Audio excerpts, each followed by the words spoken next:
Well, Amazon Meta is a big week for tech earnings. We'll go over it with Ben Kirby, co-head of investments at Thornburg, and the CEO of Fraser Yachts on historical demand for luxury boats. Bloomberg Business Week, today starting at 11 on Bloomberg 960, the Bloomberg Business app, and BloombergRadio.com. Plus, watch us live on YouTube and now also on Bloomberg Quick Take. Hayden & Regal is one of the largest independently owned global investment management firms. With more than $118 billion in assets under management, we offer an array of tailored investment strategies, including equity, fixed income, and balanced portfolios, as well as domestic and offshore mutual funds. Independent since 1983, Hayden & Regal is committed to providing customized investment management solutions focused on achieving our clients' financial objectives. Learn more at Payden.com. Today, nearly all business is international business. The same goes for business disputes. That's why the International Center for Dispute Resolution provides a faster, more efficient approach to dispute resolution across borders. Backed by the American Arbitration Association, the ICDR is the world's leading provider of dispute resolution services. Find out why global expertise matters. Visit ICDR.org.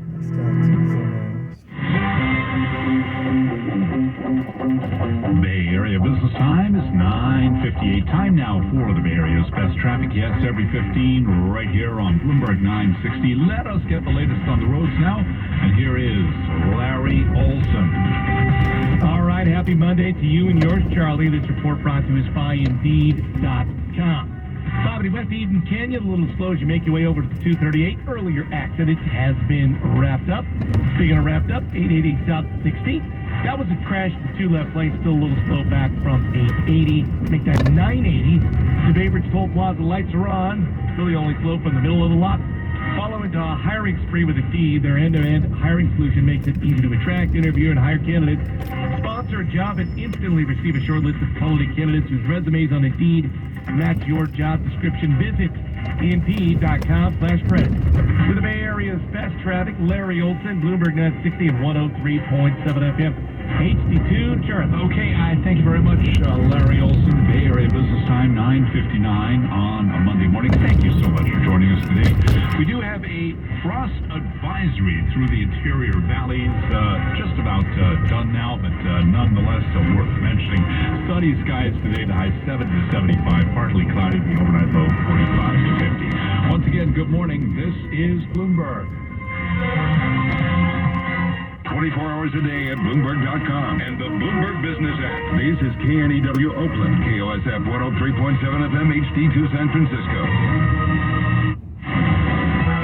Markets, headlines, and breaking news 24 hours a day at Bloomberg.com, the Bloomberg Business app, and at Bloomberg Quick Take. This is a Bloomberg Business Flash. From Bloomberg World Headquarters, I'm Charlie Pellet. Stocks higher across the board as investors await the next batch of earnings from some of the world's biggest technology companies and mull whether the Federal Reserve will slow its pace of interest rate increases after assessing weak economic data. The S&P right now very close to session highs, up 35 points, up by 0.9%. The Dow's up 337, up now by 1.1%. Nasdaq is up 49. That is a gain of 0.5%. The Nasdaq 100 index up by 0.6%. The 10-year yield 4.21%. The 2-year 4.48%. Spot gold down 0.5%. 16.50 the ounce, while West Texas Intermediate crude oil is down 0.4%.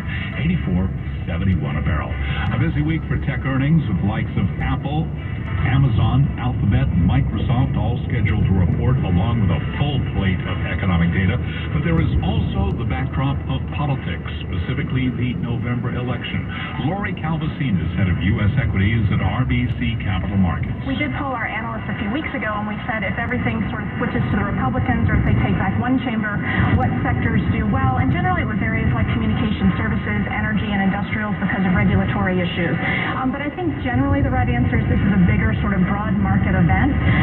And look, I think it's really about, for me, all the data. I mean, people get caught up in individual races, but what we saw last week was the betting market flipped in a big way back towards the Republicans and the Senate. We also saw similar things happening in the generic ballot. So I think investors are starting to pick up those cues. And, of course, we will have more on the topic with Wall Street votes right here on Balance of Power with David West. The Dow, the S&P, NASDAQ all advancing, a 320-point gain for the Dow, up 1%. S&P up 0.9%, up 32 points. NASDAQ again up 0.4. We've got spot gold down $7 the ounce to $16.50, a drop there of just about 0.5%, while West Texas Intermediate crude oil is down 0.4%, 84.75 a barrel. 102 on Wall Street. Time now for the Market Drivers Report with a focus on American depository receipts. And here is Abigail Doolittle. Thanks, Charlie. And there is one area relative to EDRs to take a look at today, and that is China Tech. We often mention China Tech, but today's move is extraordinary. Right now, one index of China Tech ADRs is plunging down 15.5%, its lowest level since 2013. Its worst day ever, going all the way back to 2001. And that's off the lows. At the lows, it was down 21%. Now, this, of course, is as China's President Xi Jinping has been received a unprecedented third term, I should say. Questions about the control of his power, the COVID policy, what that will mean for the economy. I would also offer, though, Charlie, that you have lots of these individual ADRs. In the past, there's been talk about going concern issues. Plus, would they be delisted? The fact that some of these ADRs are down so much, Pinduoduo down 26%, NEO down 17%, NetEase down 10%, Alibaba down 14%, may just raise that question again, or is this that capitulation bottom everybody's looking for, at least in China Tech ADRs? Charlie? Okay, I thank you very much, Abigail Doolittle, keeping track of those ADRs. Briefly, Apple raising prices on its music, TV Plus, and Apple One service bundles as costs rise, and the tech giant looks to generate more revenue. Apple, of course, reports this week. Shares right now up by 0.8%. I'm Charlie Pellets, and that is a Bloomberg Business Flash. This is Balance of Power with David Weston. Inflation remains a challenge. It is why it is our number one focus here at the White House. Clearly, what is happening in the UK is affecting consumers, it's affecting businesses. Where the world of politics meets the world of business. We need to unleash American energy to bring down prices so people can afford the things their families need. The Republicans have got to get on a forward-moving message in terms of not just what we're against. People get that. They want to know what the vision is and how you're going to make it happen. Balance of Power with David Weston on Bloomberg Radio. The United Kingdom has a new prime minister. The Trump Organization goes on trial for criminal fraud in Manhattan, and President Xi Jinping puts his leadership team in place, rattling the markets. From the Bloomberg Interactive Broker Studio in New York, welcome to the second hour of Balance of Power. I'm David Weston. With the 20th Party Congress, the Chinese Communist Party ended over the weekend, and it was no big surprise to see that President Xi would renew for a third term as president of the Communist Party. But he also brought with him out on the stage his leadership team, the Standing Committee, which gave everyone some indication of where President Xi plans to head in his third term. To take us through that, we welcome now Emma Ashton. She's Asia Society Policy Institute, where she is Senior Fellow for Trade Investment and Innovation. Emma, great to have you back with us. The markets really reacted not very favorably to what happened. What did they see in this leadership team? Thanks, David. So this was an overwhelming Xi victory in terms of the balance of power in Chinese politics, which some people had anticipated might happen, but nobody thought was the most likely scenario. Xi allies swept the Politburo Standing Committee seats, which exceeded all expectations of him consolidating power over the institutions of Chinese elite politics.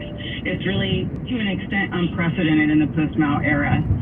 The key implication for this, which may have affected the markets, is heightened political risk in China, because the new leadership is packed full of Xi loyalists with sometimes subpar experience in terms of their technocratic skills, and they're likelier to push his agenda of more political control, economic statism, and assertive diplomacy, despite the associated risks and costs.